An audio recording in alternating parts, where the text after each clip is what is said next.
толгой нь бол ихэнх одоо газруудынхаа машин цэцвэрийнхаа газруудын одоо будаг тоос шороо ингээ боссон газрынхаа яг хажуу талд нь ерөнхийдөө хоолоо хийж идээд тэгээд бас ингээд унтаад байж идэг иймэрхүү дүр зурагтай. За тэгээ нэг цэцвэрийн газарт бол ойролцоогоор 2-оос 3 Вьетнам, за дээдл нь 4-лээ тавуулаа ажиллаж байгаа юм байна. За тэгээд 4 тавуулаа ажиллаж байгаа учраас яг эндээ ажиллаа хийнгээ амраад за хоолоо хийж идэ. За Монгол хоолны хувьд бол эдгээр одоо ажилчид маань төдийлөн одоо хотоодонд нь тийм нийцтэй байдаггүй учраас хөвчлэн одоо өөрсдийнхөө үндэсний хоолыг хийж идэх юм уу эсвэл бэлэн гомон хийж иддэг онцлог тийм хоолнууд байна гэж ярьж исэн. За тэгээд та бүхний яг харж байгаачлан ерөнхийдөө яг ингээд машин цэцвэрийнхаа дунд нь амьдраад за мөн хоолоо хийдээд ингээд байдаг. За тэгээ гадуур ер нь гарч зугаалдаггүй тий хэр удаж байгаа вэ гэдэг ингээд асууж байхад бол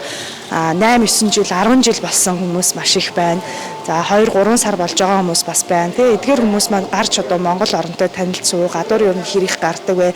Аюулгүй байдал чи ямар байдаг вэ гэдэг дээр бол ямар ч мэдээлэл авахгүй яагаад гэвэл эдгээр хүмүүс маань маш завгүй ажилдаг. Өдөр шөнөгүй өглөөнөөс орой хүртэл магадгүй үүр цайтал ингээд ажилдаг учраас төдийлөн гадуур гарах Монголыг одоо сонирхож үзэх юм боломж байдаггүй гэдгийг бас хэлж байсан.